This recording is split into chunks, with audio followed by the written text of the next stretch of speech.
E aí, galera do sétimo ano, como vocês estão? Tudo bem? Nós, na nossa 13ª semana de live de correção, estamos aqui novamente. Eu, professor Leandro Rossini, professor de ciências, como vocês bem sabem, professor dos anos finais. Gente, e nesta 13ª semana de live de correção, iremos falar sobre órgãos vegetativos e reprodutivos das plantas, certo? Para comentar sobre esse assunto e fazermos e corrigirmos alguns exercícios, eu preciso que vocês peguem o livro de atividades de vocês, o caderno e o estojo para fazermos anotações e abram o livro de atividades na página 25 e 26, tá ok? Lá na página 25 e 26, queremos fazer os exercícios 12, 13 e 14 da página 25 e os exercícios 15 e 16 da página 26, comentando sobre esses órgãos vegetativos e reprodutivos das plantas. Vamos juntos? Gente, mas antes de começarmos a fazer os exercícios, nós precisamos revisar o que são esses órgãos vegetativos. E aí, tenho certeza que vocês já sabem. Os órgãos vegetativos são aqueles relacionados aos processos de nutrição e de sustentação das plantas. Estão envolvidos na absorção, distribuição e produção de nutrientes e outras substâncias. E são a raiz, o caule e a folha, ok? Então, toda essa informação, ela se encontra lá na página 20 do livro de atividades, beleza? Explicando sobre a função de cada um desses órgãos vegetativos. E os órgãos reprodutivos, gente? Eles também se encontram lá na página 20 do livro de atividades e eles são os órgãos reprodutivos das plantas, que são quais esses órgãos? As flores, os frutos e as sementes, característicos do grupo das angiospermas. As flores protegem as estruturas produtoras de gametas e os frutos protegem as sementes em formação e facilitam a sua dispersão. Esses órgãos reprodutivos estão aqui explicados com as suas respectivas funções, beleza? Agora, sabendo a diferença entre os órgãos vegetativos e reprodutivos e a função de cada um deles, nós podemos começar a fazer os exercícios. O exercício 12 da página 25, ele comenta o seguinte: preenche o quadro abaixo, descrevendo as principais funções dos órgãos vegetativos das plantas. Bom, acabamos de ver. Qual a função da raiz, gente? O que vocês colocaram aí? A raiz, ela tem a função de absorver água e sais minerais, é a principal função, além das funções de fixar a planta ao solo e pode também armazenar substâncias nutritivas. Então, nós temos essas três principais funções da raiz, ok? Sobre o caule, quais as funções do caule? Bom, ele é responsável pela sustentação da planta e pela condução de seiva bruta e seiva elaborada, já que os vasos condutores se encontram no caule, ok?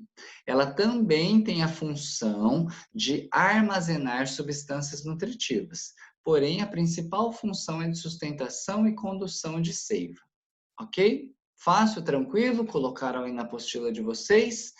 E a folha? Gente, o órgão vegetativo, né, da planta, que é a folha, ele é responsável pelo processo de fotossíntese e transpiração. Ok? Bem simplesinho. Fotossíntese e transpiração são realizados pelas folhas. Ok? Tranquilo? Deu certo? Corrigiram? Acertaram? Então, podemos passar para o nosso exercício 13. Ele comenta sobre as raízes. Ele fala o seguinte: as raízes são classificadas de acordo com a função que têm e com o habitat em que estão presentes. Sobre a classificação das raízes, analise as afirmativas a seguir. Então, são 3 afirmativas, nós iremos analisar, julgá-las verdadeiras ou falsas e assinalar a alternativa abaixo. Então, vamos para a nossa primeira afirmativa. As raízes classificadas como fasciculadas podem ser utilizadas em áreas de recuperação que sofreram erosão e deslizamentos de terra, pois evitam que as partículas do solo sejam levadas pela chuva e pelo vento. Correto. A raiz fasciculada é encontrada em grama. É uma raiz onde ela se espalha, né? E ela tem essa função de recuperação de solo que sofreu erosão e ela evita que essas partículas elas sejam levadas. Então, a afirmativa 1 está correta. A afirmativa 2. As raízes aquáticas servem apenas para armazenar ar, pois, dessa forma, a planta flutua sobre a água. Gente, ela tem sim a função de armazenar ar, mas não somente essa função, não apenas armazenar ar. Ela é responsável pela absorção de água, nutrientes. Então, a afirmativa 2 está incorreta. Podemos eliminar a alternativa B e eliminar a alternativa C. Vamos para a afirmativa 3. São exemplos de raízes aéreas as raízes tabulares, de espécies que se desenvolvem em manguezais, as raízes respiratórias, usadas na sustentação de plantas, e as raízes sugadoras, os austórios, de plantas parasitas que retiram a seiva de plantas hospedeiras. Gente, são exemplos, sim, de raízes aéreas. Porém, as raízes tabulares, elas não se desenvolvem nos manguezais, mas se desenvolvem em ecossistemas, em ambientes de solo raso. E ela é responsável pela sustentação. As raízes respiratórias, estas sim são usadas na respiração, no auxílio da respiração das plantas, e são encontradas nos manguezais. Então, também está errada, ficamos com somente a afirmativa 1 correta, sendo então letra A. Acertaram? Vamos lá para o exercício 14. Ele comenta o seguinte: as trocas gasosas são feitas por estruturas chamadas de estômatos, que possibilitam a entrada e a saída de gases. Levando em consideração que, se estiverem sempre abertos, a planta perde a água e que a perda excessiva de água é danosa para a planta, assinale a seguir a afirmativa verdadeira. Então, ele está comentando sobre a estrutura conhecida como estômatos, que se encontram nas folhas, né? E explicando sobre o seu funcionamento. Então, vamos encontrar a alternativa correta. A. Em plantas de ambientes úmidos, os estômatos se fecham durante o dia, evitando a perda excessiva de água. Não, gente. Em plantas, as plantas de ambientes úmidos, elas não fecham os estômatos durante o dia. Por quê? Porque elas têm essa capacidade, né? Elas se encontram em um ambiente úmido, então elas não têm que se fechar. Beleza? Então está errada. Letra B. Em plantas de ambientes secos, os estômatos se fecham nos períodos mais quentes do dia, evitando a perda excessiva de água? Sim, é letra B que está correta. Os estômatos funcionam dessa forma. Em ambientes secos, com pouca água, elas fecham, os estômatos se fecham nos períodos mais quentes, evitando essa perda excessiva de água, já que não tem uma disponibilidade desse recurso nesse ambiente. C. Em locais úmidos, os estômatos ficam sempre fechados? Não, não ficam sempre fechados. Na maior parte do dia, eles ficam abertos. E letra D. Em locais secos, os estômatos ficam abertos por mais tempo? Não, independente do período do dia, além de apresentarem folhas maiores. Não, em ambientes e locais secos, as folhas elas podem até ser substituídas por espinhos, ok? Então, também está incorreta, ficamos com a letra B, ok? Tranquilo? Entenderam sobre essa questão dos estômatos?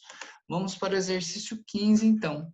Ele comenta o seguinte: na tabela abaixo, marque com um X as características que correspondem aos órgãos vegetativos das plantas. Então, nós temos características e essas características elas serão de algum desses órgãos vegetativos, folha, caule ou raiz, beleza? Ou pode ser mais de um. Vamos para a letra A. Uma função secundária é o armazenamento de substâncias nutritivas na forma de amido, um carboidrato.